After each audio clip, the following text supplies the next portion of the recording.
والصلاة والسلام علی رسولہ الکریم اما بعد۔ سیرت صحابہ کے اس خصوصی پروگرام میں آپ سب کا استقبال ہے۔ آج میں صحابہ اکرام کی ایک اور کڑی لے کر آپ کی خدمت میں حاضر ہوں، یعنی آخری خلیفہ خلفائے راشدین میں سے حضرت علی بن ابی طالب رضی اللہ تعالیٰ عنہ کی مبارک زندگی آپ کے پیش خدمت ہے۔ سب سے پہلے ایمان لانے والوں میں سے حضرت علی کا بھی نام آتا ہے۔ سیرت نگار لکھتے ہیں مردوں میں سب سے پہلے مسلمان ہونے والے حضرت ابو بکر صدیق، عورتوں میں سب سے پہلے مسلمان ہونے والی خدیجۃ الکبریٰ رضی اللہ عنہا، غلاموں میں سب سے پہلے مسلمان ہونے والے زید بن حارثہ، اور بچوں میں سب سے پہلے مسلمان ہونے والے حضرت علی بن ابی طالب رضی اللہ تعالیٰ عنہ ہیں۔ پیارے نبی صلی اللہ علیہ وسلم کے چچا زاد بھائی ہیں حضرت علی رضی اللہ تعالیٰ عنہ۔ ابو طالب ان کی اولاد بہت زیادہ تھی، اس لیے عباس رضی اللہ تعالیٰ عنہ ایک بیٹے کو لے کو پال لیے، ایک بیٹے کو اپنی سرپرستی میں لے لیے، تو اللہ کے نبی صلی اللہ علیہ وسلم بھی ایک بیٹے کو لے لیے، یعنی علی رضی اللہ تعالیٰ عنہ کو اپنی سرپرستی میں لے لیے ابو طالب کے بیٹے کو۔ تو پیارے نبی صلی اللہ علیہ وسلم ہی علی رضی اللہ تعالیٰ عنہ کو پالے تھے، اپنی سرپرستی میں رکھے تھے۔ ہجرت کے موقع پر ابو بکر صدیق رضی اللہ تعالیٰ عنہ جو مرتبہ حاصل کیے تھے، ویسے ہی مرتبہ علی رضی اللہ تعالیٰ عنہ نے بھی حاصل کی۔ کیسے؟ اللہ کے نبی صلی اللہ علیہ وسلم جب ہجرت کے لیے تیاریاں کر رہے تھے، بہت سارے مسلمان مدینہ چلے گئے اور آخری میں اللہ کے نبی جانے والے ہیں۔ مشرکین مکہ نے سوچا کہ آج کل میں محمد بھی نکلنے والے ہیں، جانے سے پہلے ان کا کام تمام کر دینا ہے یہیں۔ ابو جہل وغیرہ مل کے سر جوڑ کے فیصلہ کیے۔ فیصلہ یہ ہوا کہ رات میں پیارے نبی صلی اللہ علیہ وسلم کے گھر کے اطراف تلوار لے کے کھڑے ہو جائیں گے، جیسے ہی ہجرت کے لیے ہمارے نبی نکلیں گے سب مل کے ایک ساتھ وار کریں گے، اس طرح کے سب کے تلواروں کو نبی کی خون لگے، اور نبی جو ہے اتنے سارے خاندانوں سے بدلہ لے نہیں سکتے، بنو ہاشم کے خاندان والے۔ اس طرح فیصلہ ہوا، تو رات ہوئی، سارے لوگ گھر کے اطراف جمع ہو گئے۔ اللہ کے نبی صلی اللہ علیہ وسلم نے اس خطرناک موقع پر حضرت علی سے کہا، رات میں ہجرت کے لیے نکلنے والا ہوں، میری بستر پہ تم سو جانا، تاکہ دشمن یہ سمجھتا رہے کہ نبی سو رہے ہیں۔ حضرت علی خطرے میں اپنی جان کو ڈال کر اس پر راضی ہو گئے۔ اللہ کے نبی صلی اللہ علیہ وسلم دروازہ کھول کے سورہ یاسین کی وہ مشہور آیت پڑھتے ہوئے نکل گئے، وَجَعَلْنَا مِن بَيْنِ أَيْدِيهِمْ صَدًّا وَمِنْ خَلْفِهِمْ صَدًّا فَأَغْشَيْنَاهُمْ فَهُمْ لَا يُبْصِرُونَ۔ اللہ تعالیٰ دشمنوں کے آگے پیچھے پردے کھڑا کر دیا۔ اللہ کے رسول ہجرت کے لیے گھر سے نکلے، دشمنوں کے درمیان سے نکل گئے، دشمنوں کو خبر تک نہیں ہوئی۔ انتظار کر رہے ہیں نبی کب نکلیں گے، کب قتل کریں گے۔ صبح ہو گئی، نکلنے کا نام نہیں ہے۔ صبح ہوئی تو جھانک کر دیکھے گھر میں، تو جس نبی صلی اللہ علیہ وسلم کی بستر سے حضرت علی اٹھ رہے ہیں۔ پوچھا کہاں ہیں؟ تو حضرت علی نے کہا مجھے کیا خبر، حضرت علی کو بہت ستائے، تکلیف دیے، مارے۔ تو بہرحال ہجرت کے موقع پر جو مرتبہ ابو بکر صدیق نے حاصل کی، ویسا ہی مرتبہ علی رضی اللہ تعالیٰ عنہ کو بھی حاصل کرنے کا موقع ملا۔ خیبر کے موقع پر، خیبر میں بہت سارے قلعے تھے، یہودی آباد تھے، تو یہودیوں کو بھگانا تھا، وہاں سے ختم کرنا تھا۔ ایک ایک قلعہ کو فتح کرتے گئے، سارے قلعے فتح ہو گئے، یہ قلعہ باقی تھا، فتح نہیں ہو رہا تھا۔ اس قلعے کا نام ہے حصن ناعم۔ حصن ناعم قلعہ فتح نہیں ہو رہا تھا، تو اللہ کے نبی صلی اللہ علیہ وسلم نے کہا کل صبح میں اس قلعے کو فتح کرنے کے لیے ایک ایسے آدمی کے ہاتھ میں جھنڈا دینے والا ہوں، اس آدمی سے اللہ اور اس کے رسول بہت محبت کرتے ہیں، اور وہ آدمی بھی اللہ رسول سے بڑا محبت کرتا ہے۔ کل صبح کو اس آدمی کے ہاتھ میں جھنڈا دینے والا ہوں۔ کتنی بڑی فضیلت، کتنا بڑا اعزاز، اللہ کے نبی کی زبان سے یہ شہادت کہ اس آدمی سے اللہ اور اس کے رسول بہت محبت کرتے ہیں۔ ہر صحابی کی یہی خواہش ہوئی کہ کاش وہ جھنڈا صبح میں میرے ہاتھ میں ملتا تو کتنا اچھا ہوتا۔ لیکن صبح ہوئی تو اللہ کے نبی نے کہا علی کہاں ہیں؟ لوگوں نے کہا علی کی آنکھ خراب ہے، آشوب چشم ہو گیا ہے، آنکھ آ گئی بولتے نا ہم لوگ۔ تو اللہ کے نبی نے کہا کوئی بات نہیں، بلا کے لاؤ ان کو۔ حضرت علی لائے گئے، اللہ کے نبی اپنے منہ سے لعاب نکال کے حضرت علی کی دونوں آنکھوں میں لگائے تو آنکھیں ایسے درست ہو گئی گویا کہ کوئی تکلیف آئی ہی نہیں۔ پھر اللہ کے نبی نے حضرت علی کو اس قلعہ کو فتح کرنے کے لیے روانہ کرتے ہوئے نصیحت کیا، کہا علی لَأَن يَهْدِيَ اللَّهُ بِكَ رَجُلًا وَاحِدًا خَيْرٌ لَكَ مِنْ حُمُرِ النَّعَمِ۔ تمہارے ذریعے سے جنگ کرنے سے پہلے لوگوں کو اسلام کی دعوت دینا، کہا تمہارے ذریعے سے ایک آدمی بھی اگر ہدایت پالے، ایک آدمی کو بھی اگر تمہارے ذریعے سے ہدایت مل جائے تو سرخ اونٹ کو اللہ کے راہ میں صدقہ کرنے سے بڑھ کر ثواب ملے گا۔ کتنا بڑا اعزاز ہے، کتنا بڑا ثواب کا کام ہے کسی ایک آدمی کو ہدایت مل جانا ہمارے ذریعے سے۔ تو یہ اعزاز بھی اللہ کے نبی صلی اللہ علیہ وسلم نے حضرت علی کو دیا۔ اور اتنا ہی نہیں، سن 9 ہجری میں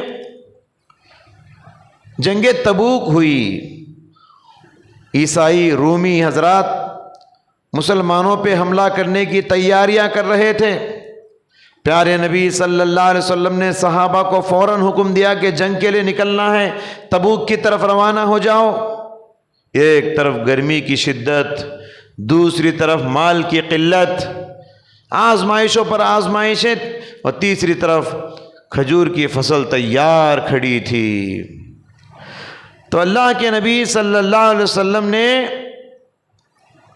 تبوک کے موقع پر جب جنگ کے لیے نکل گئے، سب مرد نکل گئے، کوئی نہیں تھا مدینے میں، اب بچے ہیں عورتیں ہیں بس۔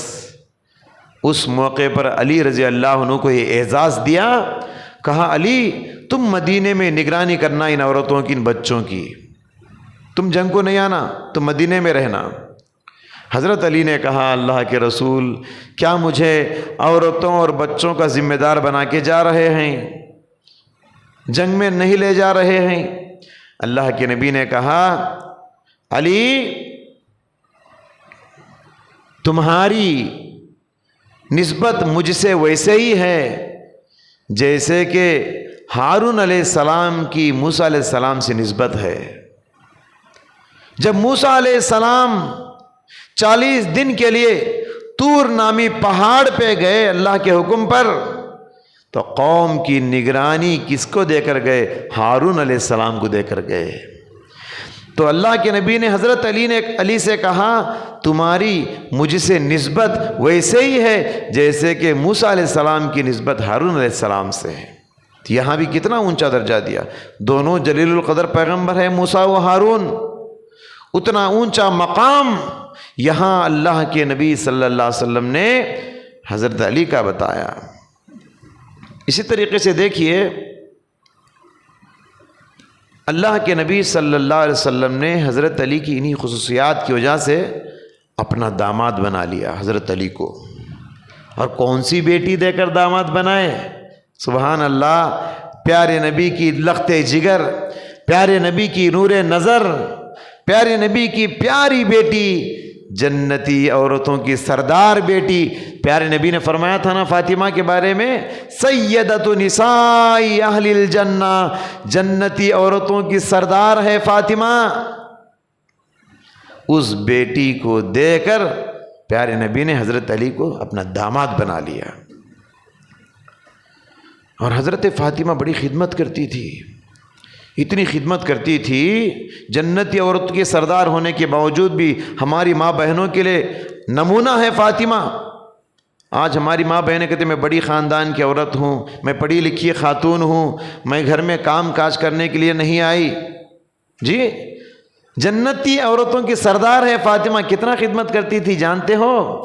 چکی کا آٹا پیستے پیستے چکی میں ہاتھ میں پھپولے آ گئے تھے، اور دور سے پانی کے مٹکے لا کے کھاندوں پہ داغ اور دھبے بیٹھ گئے تھے.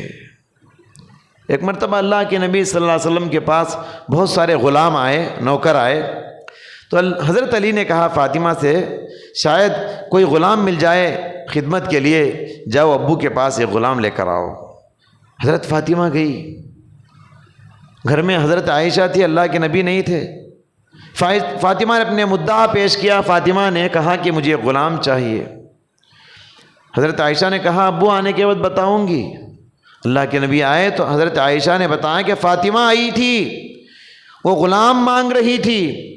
اللہ کے نبی فاطمہ سے ملاقات کیے اور کہا بیٹی مجھے پتہ چلا ہے کہ تم غلام مانگنے آئی ہو، لیکن میں سمجھتا ہوں ان غلاموں کے زیادہ حقدار اصحاب صفہ ہیں.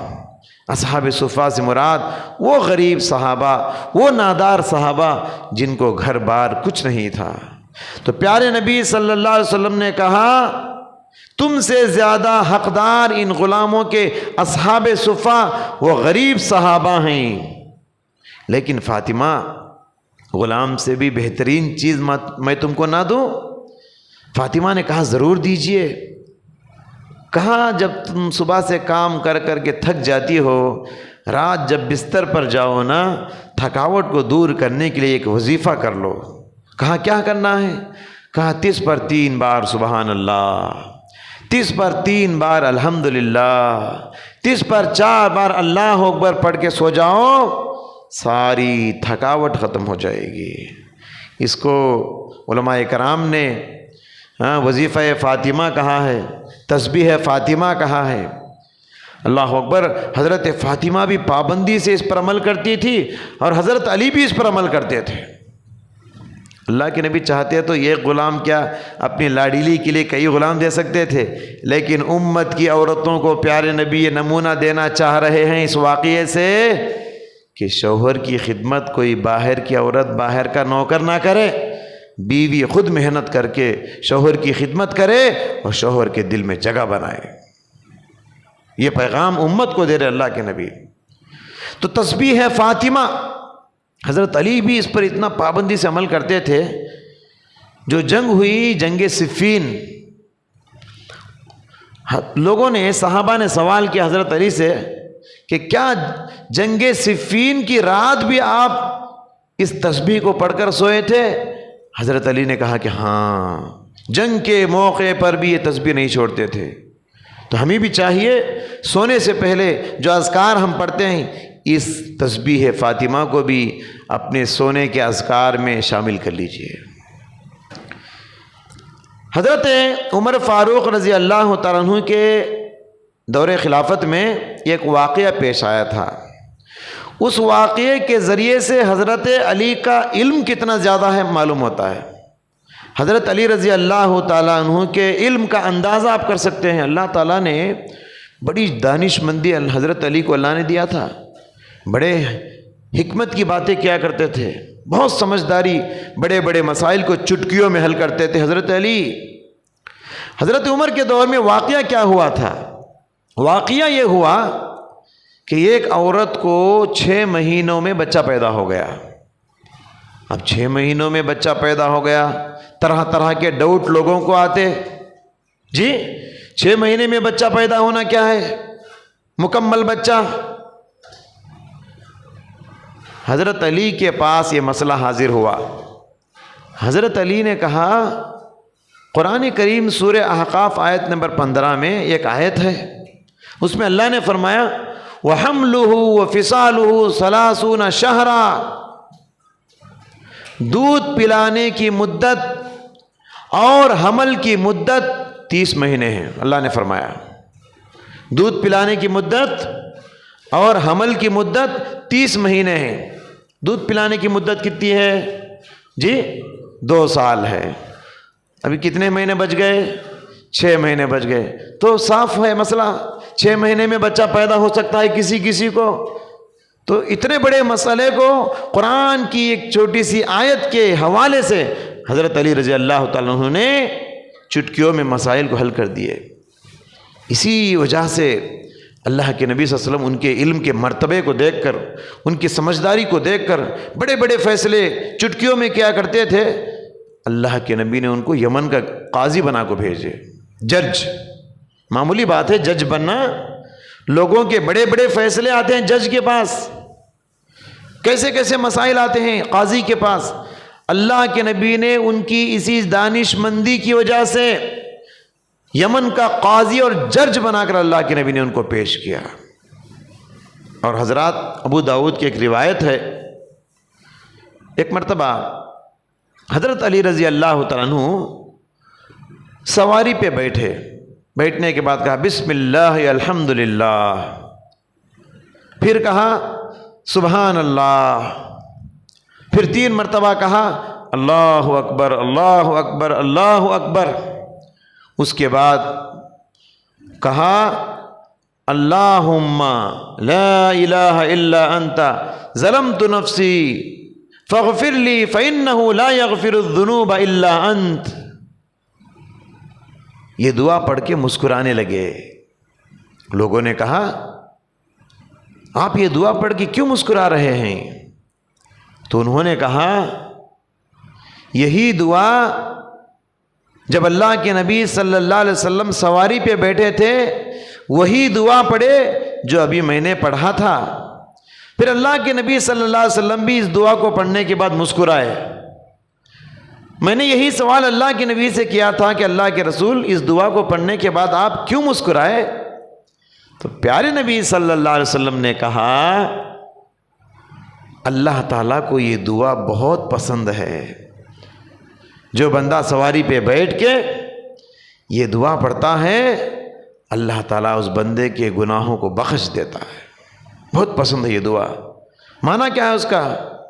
اللہم لا الہ الا انت ظلمت نفسی، اے اللہ تیرے علاوہ کوئی معبود برحق نہیں ہے، میں نے اپنے آپ پر بہت ظلم کر لیا ہے، تو میرے گناہوں کو معاف کر دے، اس لیے کہ تیرے علاوہ کوئی معاف کرنے والا نہیں ہے۔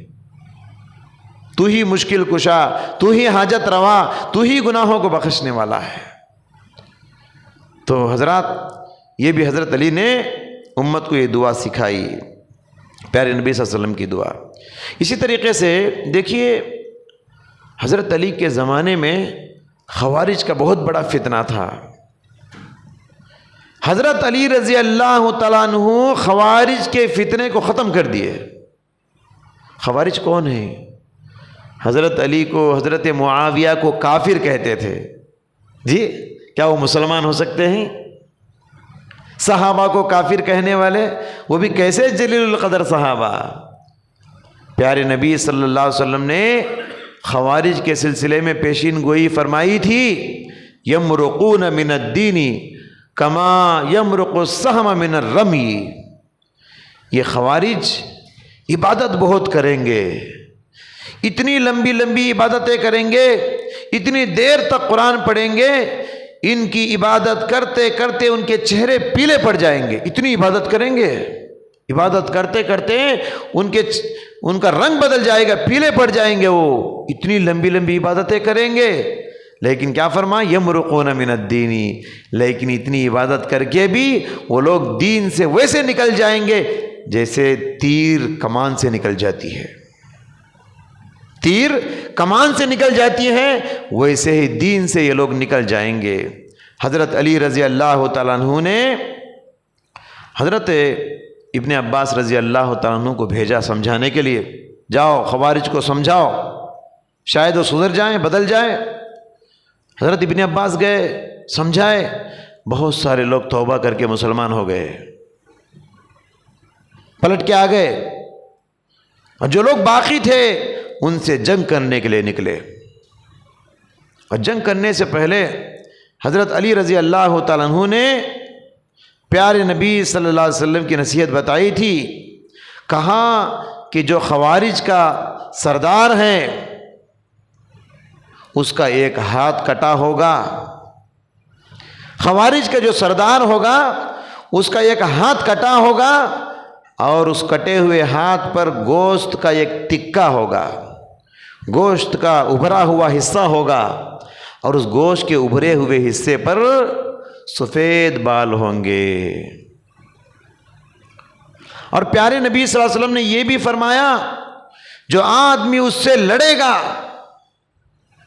جو آدمی خوارج سے لڑے گا، اس کو اتنا اجر ملے گا، اتنا ثواب ملے گا، اتنا ثواب ملے گا، اگر اسے لڑنے والے کو پتہ چل جائے نا، باقی زندگی میں وہ عمل کرنا چھوڑ دے گا، اتنا ثواب ملے گا۔ اللہ اکبر۔ جنگ ختم ہوئی، جنگ کے بعد وہ شخص ملا، حضرت علی رضی اللہ تعالیٰ عنہ نے اس آدمی کو دیکھا، فوراً تکبیر بلند کیا، اللہ اکبر کہا، اور اشہد ان رسول اللہ کہا، اشہد ان محمد رسول اللہ، میں گواہی دیتا ہوں کہ محمد صلی اللہ علیہ وسلم اللہ کے سچے رسول ہیں۔ ان کی بات جب بولے تھے اب صادق ہوئی۔ عبیدہ سلمانی حضرت علی رضی اللہ تعالیٰ عنہ سے بار بار تاکید کے لیے قسم لیتے تھے، اے علی قسم کھا کے بولو، کیا یہ وہی شخص ہے جس کے بارے میں اللہ کے نبی نے کہا تھا؟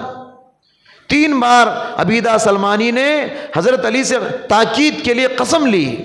کیوں قسم لی؟ اس لیے کہ وہ اجر جو اللہ کے نبی بتائے تھے اس آدمی کے بارے میں، اس کے وہ مستحق ہو چکے تھے، انہی نے اس کا کام تمام کیا تھا۔ حضرات، تو یہ دی خوارج کا فتنہ، حضرت علی رضی اللہ تعالیٰ عنہ نے اس کو ختم کیا۔ دیکھیے شیعہ حضرات علی رضی اللہ تعالیٰ عنہ کو ان کے سلسلے میں بہت مبالغہ کر دیے، بہت غلو کر دیے، اتنا بڑا چڑھا کے پیش کیے۔ شیعہ میں مختلف فرقے ہیں، یہ ایک فرقہ یہ کہتا ہے حضرت علی کو اللہ سے اونچا مرتبہ دیتا ہے، نعوذ باللہ، اور ایک فرقہ، ایک طبقہ ان کا یہ کہتا ہے حضرت علی وہ پیغمبروں سے ان کا اونچا مرتبہ ہے، نبی سے بڑا کون ہو سکتا ہے؟ عام انسان یا صحابی ہو سکتا ہے کیا؟ نعوذ باللہ۔ ایک اور طبقے نے یہ کہا حضرت علی کے سلسلے میں وہ معصوم ہیں، پیغمبر کے علاوہ کوئی معصوم گناہوں سے پاک نہیں ہو سکتا، تو یہ بھی غلط ہے۔ اور ایک طبقے نے یہاں تک کہہ دیا کہ تینوں خلفاء سے دشمنی تھی حضرت علی کو۔ کیوں؟ 3 خلفاء کون؟ ابو بکر صدیق، عمر فاروق، عثمان غنی، تینوں سے حضرت علی کو دشمنی تھی۔ کون کہہ رہے ہیں؟ شیعہ کہہ رہے ہیں۔ کہا کیوں دشمنی تھی؟ اس لیے کہ حضرت علی اللہ کے نبی کے بعد حضرت علی کو خلیفہ بننا تھا، یہ تینوں مل کر ان کی خلافت کو چھین لیے، ان کے حق کو قبضہ جما لیے۔ حالانکہ کتنی غلط بات ہے۔ حضرت علی رضی اللہ تعالیٰ عنہ خود کہتے تھے، ان تینوں صحابہ کو کتنا پیار کرتے تھے، حضرت علی رضی اللہ عنہ تینوں سے اتنا محبت کرتے تھے، خود کہتے ہیں کہ اگر کوئی کہے کہ علی ان تینوں سے افضل ہے تو جھوٹ کہنے کی وجہ سے میں ان پر کوڑا برساؤں گا۔ جو بھی کہے کہ علی تینوں صحابہ خلفائے راشدین سے افضل ہے، میں ان کو کوڑا سے ماروں گا۔ اور کتنا چاہتے تھے، دیکھیے تینوں خلفاء کو حضرت علی اپنے بچوں کے نام ان تینوں کے نام رکھے۔ اگر دشمنی ہو تو کوئی نام رکھتا ان کا۔ حضرت علی کے ایک بیٹے کا نام ابو بکر، حضرت علی کے دو بیٹوں کے نام عمر، اور دو بیٹوں کے نام عثمان۔